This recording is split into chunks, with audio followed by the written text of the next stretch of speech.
In this video I'm going to be going through polymers, which is the materials, this is the Year 11 content for the HSC Engineering Studies, so this is prelim content, this is for Chapter 1 of the prelim book. We're in materials and this is Part 6 polymers. So looking at our notes, so first of all we have the line, a polymer is a long chain of carbon compounds called monomers.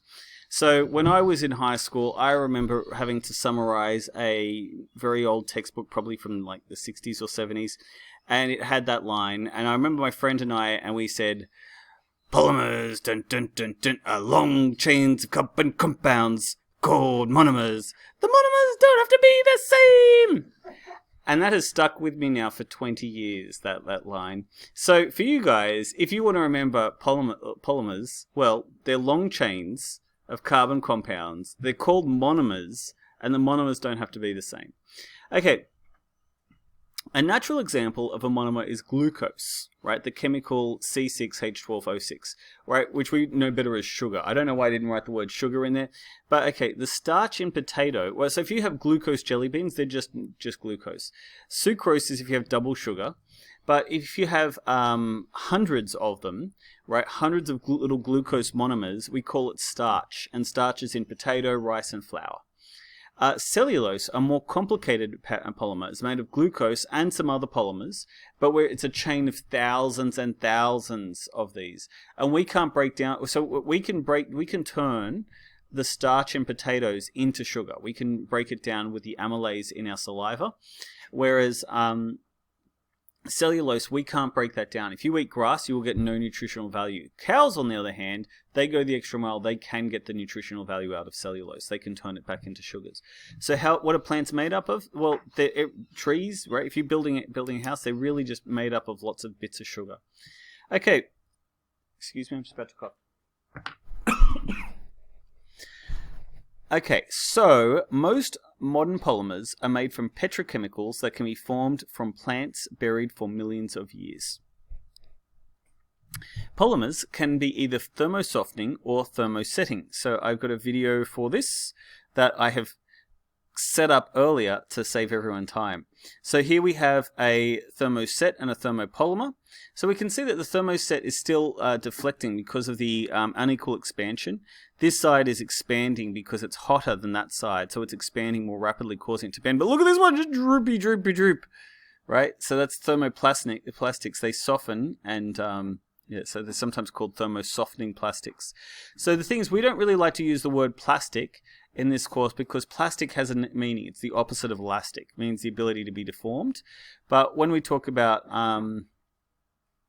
polymers, they can be thermosoftening or thermosetting. Okay, so we're done with that video, so we can move on. DNA can be considered a complex, non-repeating polymer, with each nucleotide being a different monomer. Now, let's see if I should have that ready, but I don't see it there because Word is being difficult. Why you do this?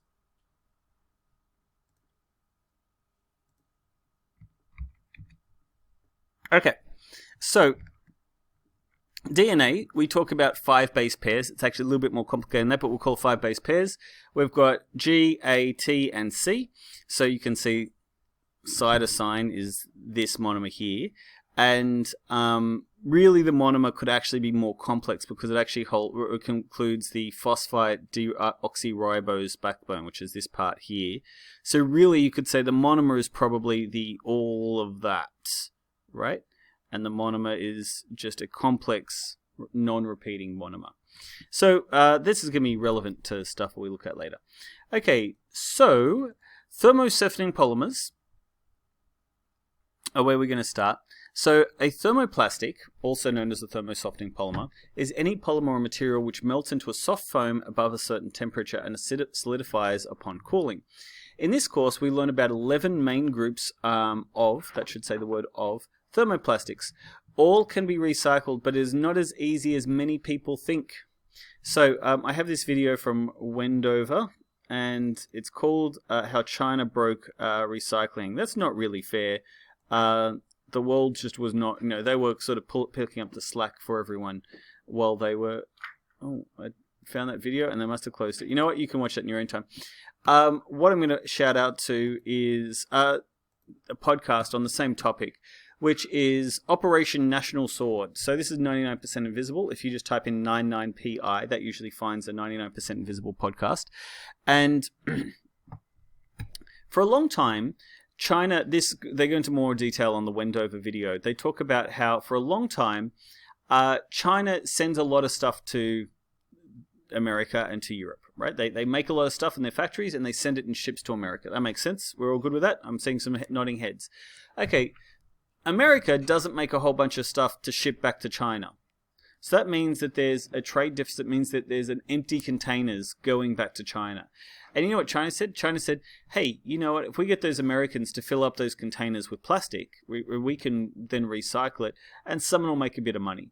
But what China ended up finding out was that what it was costing China to recycle that plastic, yes, there were some people who were making a few dollars per ton, but the cost that China was having to pay in increased healthcare costs, increased environmental costs, China said, you know what? Those people are making a few dollars, but we as a country are losing more money. And they said, we're shutting it down. And they called that Operation National Sword. And so now China is no longer accepting plastic. So every other country whose their recycling policy was, oh, well, China recycles our plastic, suddenly had a very difficult problem. So now, if you watch the Wendover video, they basically say that pretty much now plastic is either being stockpiled or just burnt. But the 99% Invisible podcast, they're a little bit more optimistic, and they've got very, very careful and clever machines that sort the plastic, and it sorts the plastic. And here we've got reduce, reuse, recycle. So this is a key point that we're going to listen to a song by Jack Johnson that is, I think, on the Curious George soundtrack, which is called Reduce, Reuse, Recycle. Anyway, we're going to learn that because it's pretty important. So it talks about clever ways that we maybe can try to recycle, but it is really difficult. It's really difficult that what we have to do is we typically have to downcycle. So the idea is that because there's never really perfect plastic, we can't use the same, a plastic chair usually won't be remade as a plastic chair, because the people who are manufacturing things, they really want to make sure that they're getting high quality materials, because not having high quality materials causes breaks, which means that loses manufacturing time. That's a lot of stress for the factory owners. They don't want to have poor quality materials, and recycled materials are usually lower quality. So typically everything goes down one step as they get recycled. Okay, so that's the recycling problem, and this is the idea where more and more people are saying, you know what, we just don't want plastic. IKEA has a thing where I think because they're an EU country that you can always go and take your waste from IKEA back to IKEA, and they have to take it. In Europe that's the law, but in Australia it's a continuation of their international policy. But when I got a new TV, they said, oh, you have to keep the box for at least a week in case you have any issues and you need to return it. It has to go back in the box. And then I'm stuck with a box that would fill up literally the entirety of my recycling bin. It's a huge amount of waste. Now, we maybe need to think about ways where television companies, which usually deliver TVs these days, that they deliver the TV and they take the box and they keep reusing a hard, good quality, reusable, when I say reusable, I mean they take it back to the shop and the next TV gets packaged in that same container, rather than me throwing out heaps of styrofoam. Okay, so that's the thing about recycling. It also goes back to the concept of, that aluminium is a better alternative for drink containers, because even though to make new aluminium is incredibly difficult, aluminium can be recycled very efficiently. Okay, yes, this is an article saying that plastic bottles represent as big a problem as climate change. I had set my New Year's resolution to not use any single-use plastics. It's now the end of February and I have used 4. So, each one of them I've been a little bit aware of, but I'm trying to not use single-use plastics. Anyway, we'll worry about that. There's a link to this so you can see that later. Okay, so What are these 6 plastics? Well, number 1, PET.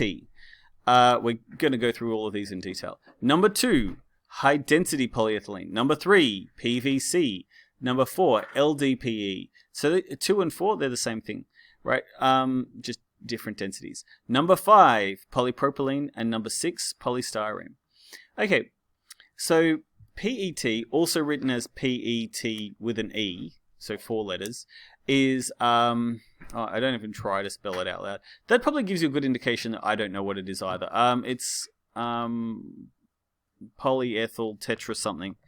Tetraethylate or something.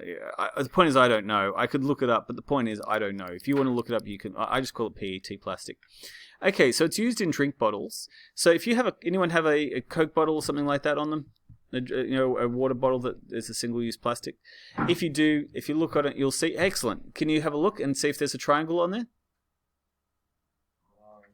Oh yeah. What number? A 1? Excellent. There we go. So. Also, if you wear polyester clothing, right, 60% of all polyester is made from PET. It is one of the easiest polymers to recycle, so that's a good thing. Hey, you think, why is there this water bottle problem? Only 7% of PET bottles actually are recycled. It's a condensation polymer. Now, what that means is that it produces a byproduct. So this is in the textbook, where on page 25 of the textbook, they talk about condensation polymers. That's why that page number means. But what it is we start off with this monomer, or ethylene glycol, and we add to that this acid.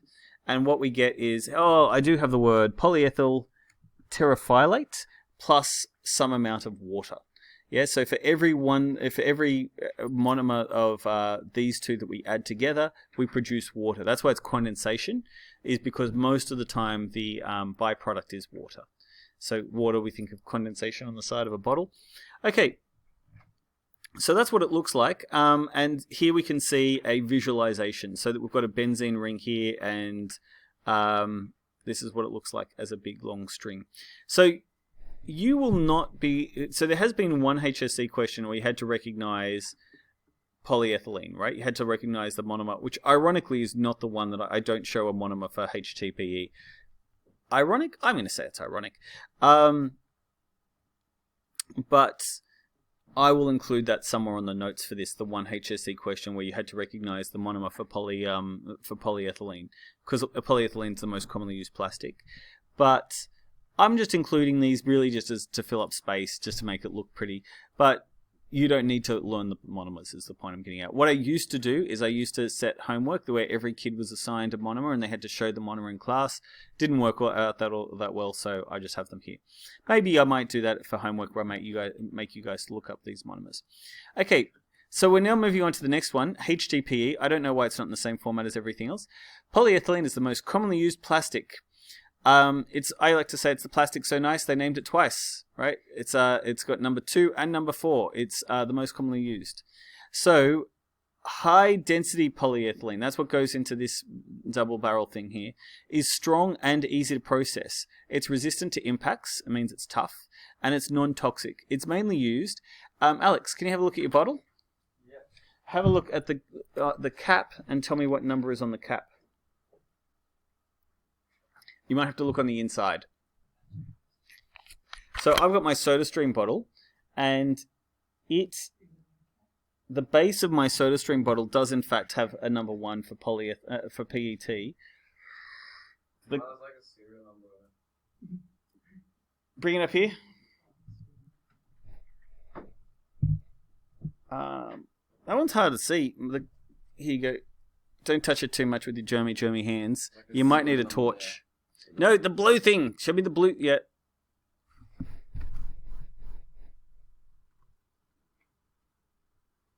Yeah. Can't see anything on this one. Could be indeterminate. So sometimes if they don't have a symbol on it, means it could be a blend. If it's a blend, it's multiple polymers can't be recycled. Right? Coat hangers, their blends can't recycle them. Could you see the number?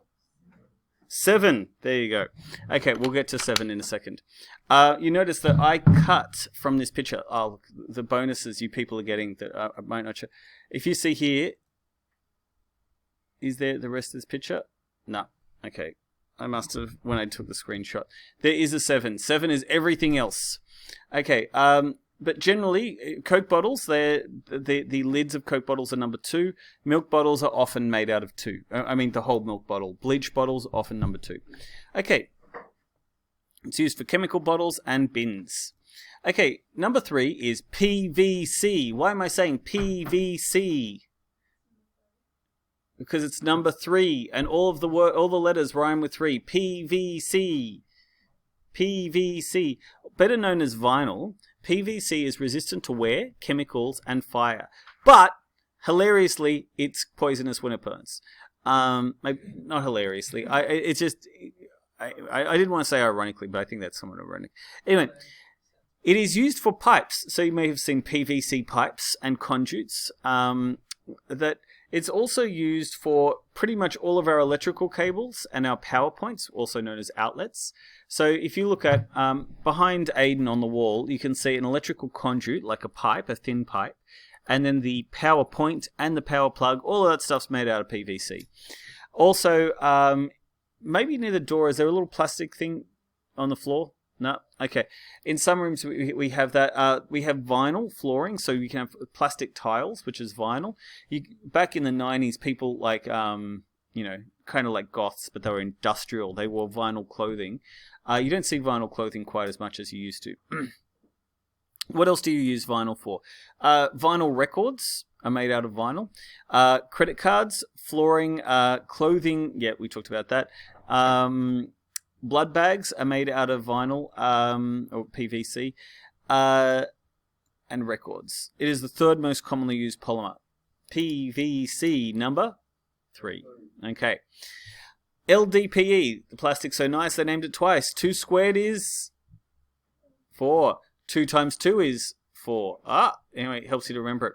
Because there's two number 2s. Anyway, whatever. Okay, low density polyethylene is suitable for contact with food. It is the lightest and most heat sensitive plastic. It is used for shrink wrap and plastic bags. Number 5, polypropylene is the challenger. We've learnt the most commonly used plastic. We've learnt the 3rd most commonly used plastic. We're ready for number 2. So some of you might know that Rocky was a challenger. Rocky wasn't the star. Rocky was the guy who was trying to beat the hero, right? He was the challenger. How many Rocky movies were there? 5. Rocky 5. Polypropylene is light and strong, and it does not absorb water. It is used to make transport containers and furniture. It is the 2nd most... Do I not have food? Oh, yeah, good. Move. Don't worry. I was worried for a second, but in the next line. It is the 2nd most commonly used polymer. It is used for lunch boxes and Tic Tac lids, as it can provide a fatigue-resistant living hinge. Do you see this bottle container? How it can be opened and closed and opened and closed. Like, Alex, your thing there, maybe that top part might be polypropylene, because polypropylene is good for things that need a living hinge. Okay. Number 6, polystyrene. Polystyrene is used as styrofoam packaging. It's also used for rulers, not the styrofoam, like not the aerated stuff, but the solid stuff is used for rulers. And it's also used for disposable cups, both the styrofoam and the other, like the clear, transparent wine cups, plastic wine cups, and cutlery, right? So if you get a plastic knife and fork from your KFC or something like that, that's polystyrene. It is hard, resistant to fire, and corrosive agents. It can be transparent and bright. So that's why we use it for rulers, because it looks nice, and for wine cups it looks nice. It's also used for the lids of Macca's lids. I just learnt that you can get a $300 fine for not taking L plates off your car. L plates made out of polystyrene. Yeah, so it's pretty common. It's got the benzene ring as well, and we can see it's got this funny shaped polymer. You probably won't have to recognize this polymer, but I'm just chucking it out there. So here we see this is the monomer. Many styrenes makes polystyrene. Poly means many. Yeah? Okay, mono means one. Monomer means one of them. Okay, after that, we're into the category of 7, which is all the others. Now, to help you remember the others, we have headlights, tail lights, 3D printer, Lego, and then 2 lots of 3D printers. Yeah, so 2 lots of 3D printers. Let's do that again. We have headlights, tail lights, 3D printers, and Kevlar, or nylon. I don't know which. So for some people, Kevlar is more memorable. For other people, nylon is a more commonly a material they interact with more. Okay, so let's have a look at what we've got here. Polycarbonate is used in headlights. Polycarbonate is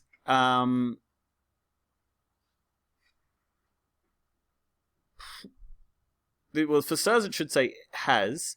So polycarbonate has excellent. Do you know what? There's two answers that could go here.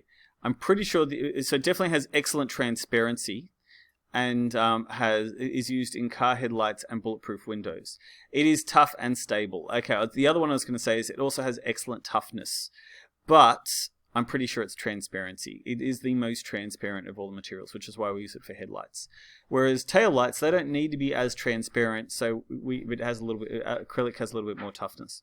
Okay, so excellent transparency. It is tough and stable. It can resist large temperature range. It is a condensation polymer. What does that mean? It produces a byproduct. Yep. Okay. Depending on the process used, phenyl or hydrochloric acid is a byproduct. The weight of polycarbonate is 1/6 of glass. So you can see in this process here, we have this monomer, and this monomer produces 2 HCl. So it makes 2 molecules of hydrochloric acid for every monomer that we join. Yep. That's why it's a condensation polymer. Now we said condensation polymers usually make water, not polycarbonate. Okay, polymethyl methacrylate, better known as acrylic. Excellent, well done. Acrylic is tough, strong, and lightweight. It is a material used for car tail lights. It is non-toxic, making a good choice for laser cutting.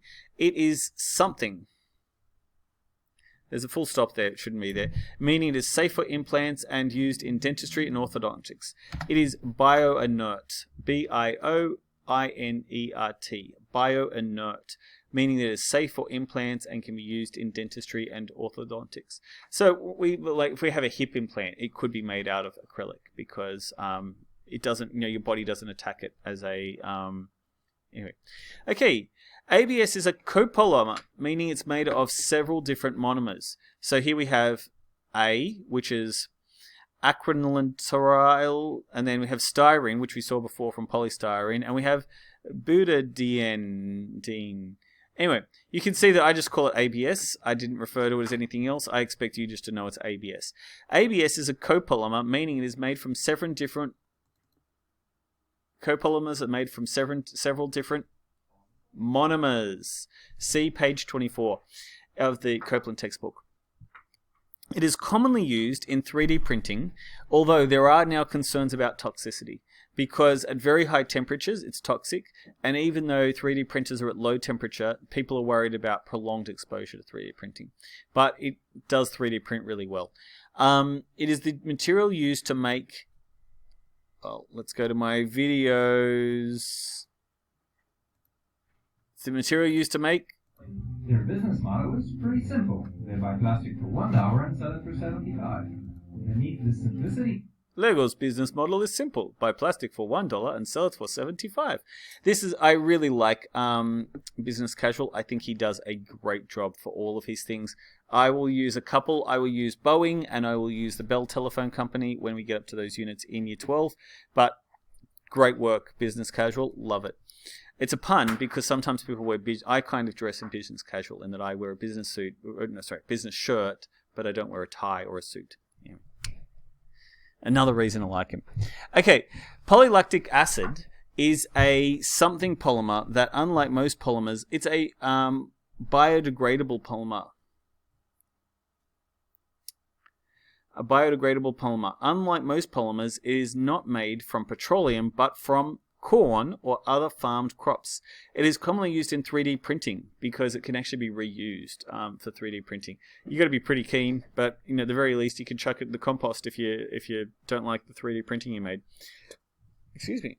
It is a condensation polymer that produces I want to say water, but I don't have that as a clear answer, so I've got to have a look at that.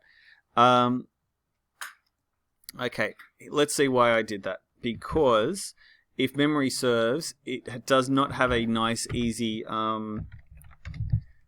diagram, which is why I don't show the monomer, because I couldn't get a good... So that's the monomer, right? So the monomer, and it joins in lots of them. Here we go. I was right. So what it starts off with, what does it produce? Water. So it does condensate. So it produces 2 water for every... no, maybe 1. I don't know. Anyway, the point is it produces water as a condensation polymer. I think it has to go through this step. I don't know. It's not a plastics engineer. I did used to play board games with a plastic engineer from Germany. He went back to Germany, so can't ask him these questions anymore. Okay. Polyamides or aramids produce strong fibers that are used in nylon and Kevlar. It also replaced asbestos in brake pads. It's also a condensation polymer. What does it produce? Some water. Yep. Okay, thermosetting polymers. Polyurethane, also abbreviated to PUR, is often used as an alternative to leather. So Tupac has a song called Lie to Kick It. It's terrible. I can't use it in class because it's very misogynistic about rape culture. But he refers to himself when he was younger as a polyurethane buster. And the idea is that he was walking around in his cheap fake leather shoes. And they kept falling apart because leather, is more durable. It lasts longer. Even though we don't really like to say durable in the HSC, I learnt this year. It is also used in foams and sponges, hoses, wheels, things like skateboards. So the wheels and skateboards are usually polyurethane. And as a... coatings and sealants. Had to think about that one. Okay, it is a copolymer. What does it mean if something's a copolymer? It has 2 different monomers. So monomer A and monomer B create this. Yeah? So what was another example of a copolymer we just saw? A, B, and S. Yeah, we saw up above. ABS has 3 monomers. Okay. Okay, phenyl formaldehyde. It was used as the basis for Bakelite. That should not have a dot there either. It was used as a basis for Bakelite, the first commercially synthetic polymer. So if you see up there, I have billiard balls. So billiard balls were made out of Bakelite, and things like radios were made out of Bakelite. People really liked it because before Bakelite was used for radios, you would have had to have used wood, right? And wood takes a long time to craft. It takes a real talent to make something to make a radio case out of timber. But instead, if you could just start mass producing these plastic shells, it's going to make them cheaper, faster. You could get interesting shapes that wouldn't be possible with wood, and it could be brightly colored. Yeah, so these were all advantages of Bakelite. It wasn't the first commonly used polymer. Celluloid, which was used in the film industry, is older. The original film was celluloid. And also shellac is a naturally occurring polymer. It was first used for billboards, countertops, and as adhesives in things such as brake pads. It's still used for that. Billiard balls, I don't know. I can't say definitively. It is both a copolymer and a condensation polymer. There's a diagram on page 25 showing both. For some reason, like I have the Facebook group that I post all my notes, but often kids have like their own group chats. A couple of years ago, their group chat was called Phenyl Formaldehyde for some reason. Anyway, okay, so... Oh, I don't feel as though I've made a clear enough distinction to say we are now in thermosetting polymer territory. Polyurethane and phenyl formaldehyde, they do not recycle. They are thermosets. I want to make that really clear. We don't have to remember a whole bunch of thermosets. We need to remember polyurethane, phenyl formaldehyde, and anything that says epoxy, resin, or silicone, or rubber, right? So there's not many that we just need to be able to recognize. By default, we assume that they're thermosoftening. Okay, epoxies and resins. Generally, the word epoxy or resin is going to be a thermoset. Elastomers are polymers that display rubber-like properties. Rubber-like elasticity. Let's go with that. Rubber-like elasticity. They are usually thermosets produced by vulcanization. I'm excited because I remembered the word that goes in that blank. Yeah, they are thermosets that are produced by vulcanization, which creates cross-linking. See page 27. I've also got some good diagrams of some cross-linking here. Remember we talked before about secondary bonds, that when we have these long chains of polymers, right, see how we've got this long chain of polymer, or if we go back up here, we can say it's a long chain of polymer. What joins those chains together? Secondary bonds in thermosoftening polymers. But in thermosetting polymers, they have cross-linking. They just create one great big three-dimensional web. Yeah? Okay. Silicone, written with an E, not the metal silicon, but silicone. They actually, to be honest, they're both pronounced silicon, but I pronounce it silicone to help you remember. Silicon is used in waterproof sealants and in phone covers. Vulcanized rubber is used in the wheels on the bus go round. Tires. Okay. Vulcanization creates cross links, strengthening the natural material, natural rubber.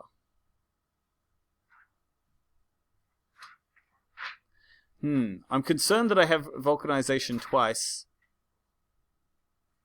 but we're going to run with it. Maybe I really want to drive home the word vulcanization. Okay. Production methods. We'll have a look and see that there's nothing else that I particularly... No, we're done with that. Oh, there we go. We do have how China broke world recycling. Never mind. Okay, we've got here injection molding. So we're going to have a quick look at some different fabrication methods. So we have injection molding, and what is our process? Well, you know what I'm going to do? I'm going to do the two-screen thing here like this. Okay, so how do we injection mold? Well, feedstock is fed into the hopper. This is fed into a barrel until sufficient melt has built at the front of the screw. The fill shot is injected into the mold and allowed to cool. Now, I have a more detailed version of that in my. I'll put that on the HSC. In the Facebook notes. But that's the level that you need to know for an exam. So if I said to you, describe the 3 parts of the injection molding process, you could write this. If you could write these sentences here, that would be sufficient. Okay. The engineer guy, he has a great video on, I love his videos. I think he does such great videos. And he talks about injection molding and how injection molding is the default way that things are made. If in doubt, say that plastic is injection molded. It's almost always going to be right. Now, plastic bottles are produced through blow molding. What we'd start with is we start with a little tiny plastic splank, I think they call them. A preform, that's what they call them, a preform. And then once the preform is probably injection molded, and then we blow mold it into its larger size. See, pretty exciting.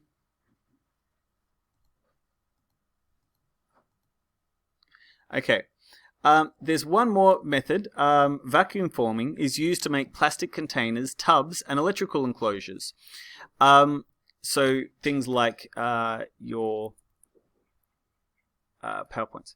Okay, so here we have some guy just doing some. We have a guy just doing some vacuum forming at home with an oven and a vacuum cleaner, which just kind of shows you how simple this process is. And I did have a vacuum form suitcase a second ago, but I don't know where that's gone. Here we go. Lucky I found it. So I saw on Reddit an example of one of these that exploded and it went badly. But you can see this is the process.